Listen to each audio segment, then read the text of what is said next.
గురువా, నువ్వు ఈ రోజు ఇంత గొప్ప లెవెల్లో ఊరెళ్తున్నావు కదా, నిన్ను చూసి మీ అమ్మ ఎంత ఆనందపడుతుందో. కొడుకు సాధించిన దానికి ఏ తల్లైనా గర్వపడుతుందిరా. కానీ మా అమ్మ అందరికంటే ఎక్కువగా ఆనందిస్తుంది. ఎందుకో తెలుసా? ఒక ఏడాది క్రితం వరకు పని పాట లేకుండా మా ఊళ్ళో కోతి వేషాలు వేస్తూ తిరిగేవాడిని.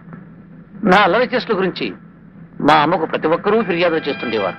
అవునమ్మా, మీరు చెప్పేదంతా నిజమేనమ్మా? పుష్కులెక్కడ చూసుకుంటాం. ఇక్కడేదో కొంప మునిగినట్టుంది. మెల్లగా జరుకున్నాం. ఎక్క చచ్చినాడా? ఎక్కడికి పిల్లలే జారుకుంటున్నా? వాళ్ళందరూ నీకోసం కాచు కూర్చున్నారు. అడిగిన దానికి సమాధానం చెప్పు. ఉన్నవి లేనట్టు, లేనివి ఉన్నట్టు నా మీద పితూరీలు చెప్పడం వాళ్ళకి అలవాటే తల్లి. పితూరీలు చెప్పే కర్మ మాకేమిటయ్యా? నేను రాత్రి గోడ దూకొచ్చి మా గంప కింద కోడి మాయం చేయలేదనుకో. ఏరా, వాళ్ళ కోడిని ఎత్తుకుపోయావా? నేనేమన్నా దొంగ కోడి పట్టి దొంగ వేద్దాం అనుకున్నావా? ఇదిగో పట్టుకుని కోడుకుడు నువ్వు. తల్లి, వాళ్ళ ఆయన తాగడానికి చిల్లర డబ్బులు లేక గంప కింద కోళ్ళని అనిపించుంటాడే. వాళ్ళ ఆయనే ఎత్తుకుపోయాడంటావరా? తల్లి, వాళ్ళ మాటలు నమ్ముతావా, నా మాటలు నమ్ముతావా? తల్లి, వాళ్ళ ఆయన సంగతి నీకు తెలియదే. మందు కోసం కోళ్లే కాదు, కాళ్ళు మంచం కోళ్ళు కూడా అమ్ముకుంటాడు. అది సరేరా, ముదనష్టపాడా. మరి వాళ్ళ అమ్మాయి స్నానం చేస్తుంటే మన డాబా మీద ఎక్కి నీళ్లు పోసేవంటగా? అయ్యో, ఎంత మాయకురాలివే తల్లి. నేనే సూర్య నమస్కారం చేసుకున్నామని మెడ మీదకి వెళ్ళాను. అది చూసిన వాళ్ళమ్మాయి గబుక్కున స్నానాల గదిలోకి వెళ్ళి టపుక్కున బట్టలు ఉడదీసేసింది. అబ్బా, ఏం కొడుకుని కన్నా నరకాసురుని కానీ ఊరి మీద వదిలేసావు. ఆ దూడకొచ్చాయి కాళ్ళు, మీ వాడికి వచ్చాయి ఏళ్ళు. పదండి పోదాం, పదండి. ఒరే గోపాలకృష్ణ, ఎందుకురా ఇట్లాంటి గాలి పనులు చేసి అడ్డమైన వాడితో మాట్లాడతావు? ఏదన్నా దారి చూసుకోరా. ఊళ్ళో ఇన్ని దారులుంటే ఏదో ఒక దారి మనకెందుకే? అడ్డదారి, దొడ్డిదారి, రహదారి, అన్ని దారులు మనమేనే. నోరు మీద చెక్క చచ్చినాడా? నీకు దమిడి సంపాదన లేదు. ఆ రాయుడు గారి దగ్గర 50,000 అప్పు చేశాను. ఏ క్షణాన్ని వచ్చి ఇల్లు వాకిలి ఏలం వేస్తాడో అని భయంగా ఉంది. నువ్వు మాత్రం పోతరాజల్లే మేసి ఊరి మీద బలాదూరు తిరుగు. ఎప్పుడు బాగుపడి వస్తావురా? కన్న తల్లివి నువ్వే చెప్పలేకపోతే నేనేం చెప్పగలనే తల్లి. పద, ఆకలిస్తుంది, భోంచేద్దాం. దీనికి మాత్రం ఏమీ తక్కువ లేదు. ఆగండి బాబు, చెప్పులు ఇక్కడ పెట్టాలండి. గుళ్ళో ఆ దేవుడికి లేవా చెప్పులు? ఉన్నాయి బాబు. మరి ఆ గుడి కట్టించిన మాకు చెప్పులుంటే అలా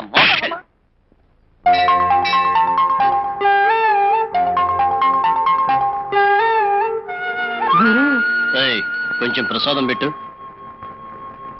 మొక్కెవడకి కావాలి? మెత్తడి కాయలు ఏమైనా ఉన్నాయా? పుస్తులకటి తుస్కుటప్ప. ఏమిటా శబ్దం? భూ కంపమా? కాదు, కొత్త పిల్ల. కాదు, ముళ్ళు.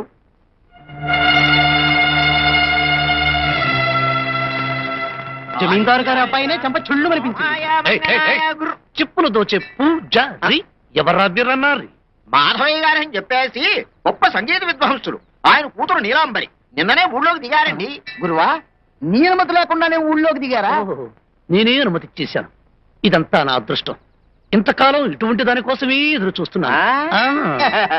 అమ్మాయి అలాంటిది లాంటిది కాదు బాబు, నిప్పు లాంటిది. వాళ్ళ తాత నిప్పు, వాళ్ళ అమ్మమ్మ నిప్పు, వాళ్ళ అమ్మ నిప్పు, వాళ్ళ నాన్న నిప్పు, ఈ అమ్మాయి నిప్పు, వాళ్ళ వంశమే నిప్పు. నోరు మిగిర పప్పు. నిప్పు నిప్పు నిప్పు అని రోట్లో పప్పు దంచినట్టు దంచకు. ఇన్ని నిప్పులుంటే ఊరంతా తగలబడిపోయేది. అసలు నీకు మంత్రాలే కాదు, పొగడ్తులు కూడా రావు.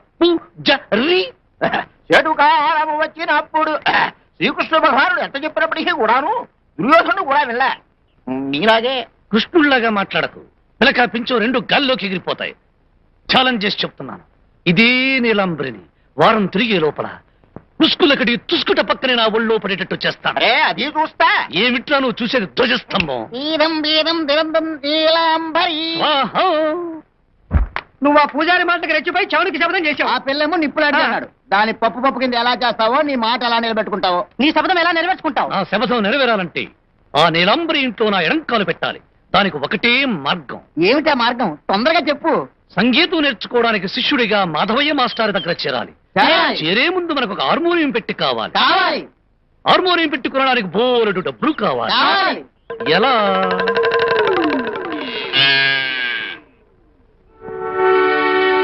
పుష్కులకటి తుస్కు తప్ప.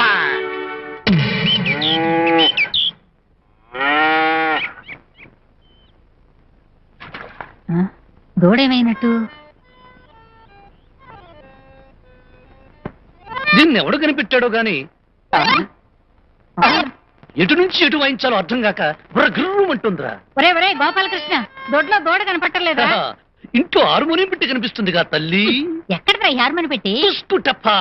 రూపాయలు జరజరాలు ఇస్తే వచ్చింది. నీకు డబ్బులు ఎక్కడేరా? దూడనమ్మేశా. పిచ్చిగున్నా, హార్మోని పెట్టి కోసం ఆవు నుంచి దూడని వేరు చేసి అమ్మేస్తావా? రేపు నా నుంచి నిన్నెవరన్నా వేరు చేసి అమ్మేస్తే ఎటా ఉంటుందిరా? నన్నుకునే గంటా వెదవెవడున్నాడే తల్లి.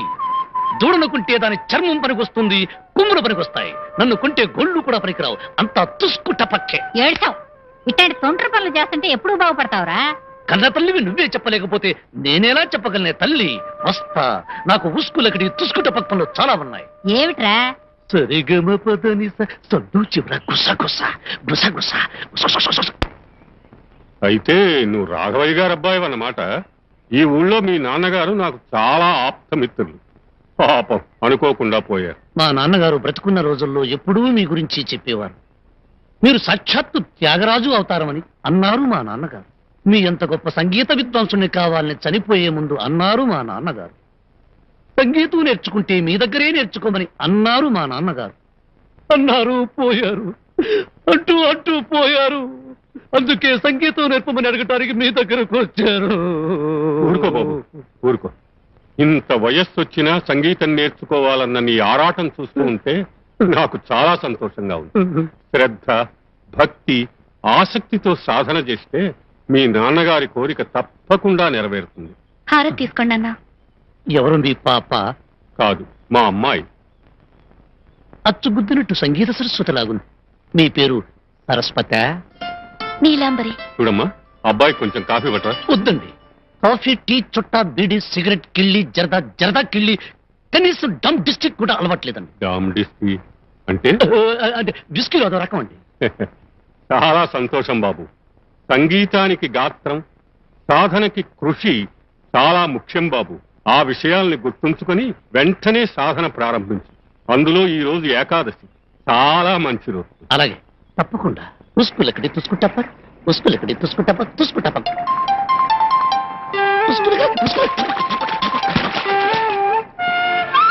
సరిగమ సరిగమ ఓం ఓం సరిగమ.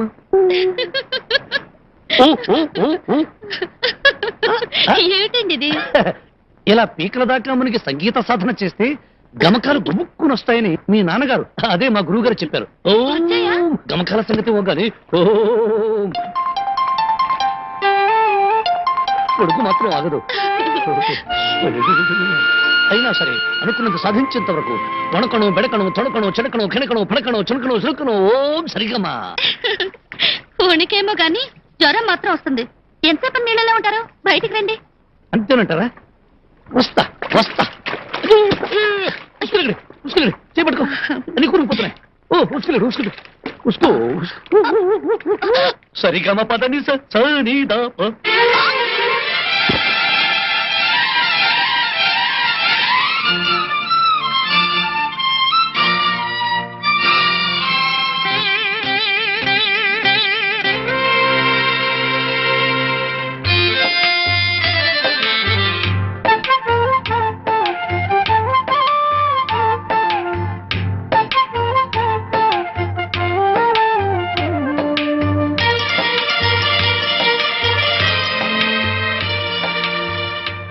సనిదప పదనిస సనిదప మగరిస సరిగమ సరిగమ పదనిస పదనిస పదనిస. ప్రియమైన స్నేహితులారా, రోజు రోజుకి నీలాంబరి మన గాలానికి చిక్కుతోంది. హార్మోనియం నేర్చుకున్నట్టు వేళ్లు నొక్కా, కలివేళ్లు తొక్కా, కళ్ళు కళ్ళు కలిపా, నడుం గిల్లా. ఈ రోజుకి తుసుకుంట తప్ప పుష్కులకి దాకా అన్ని జరిగిపోయాయి. ఇంకా ఆలస్యందుకు ఆ తుస్కుటప్ప కూడా చేసే గురు. ఏమొచ్చింది మీ పోయగలం? పూజారి ఏమిటి అందరూ పరిగెత్తున్నారు? ఎర్రకాలం పొంగిందని చెప్పేసి మట్టి పుచ్చడానికి పెడుతున్నారు బాబు. ఎర్రకాలం పొంగిందా?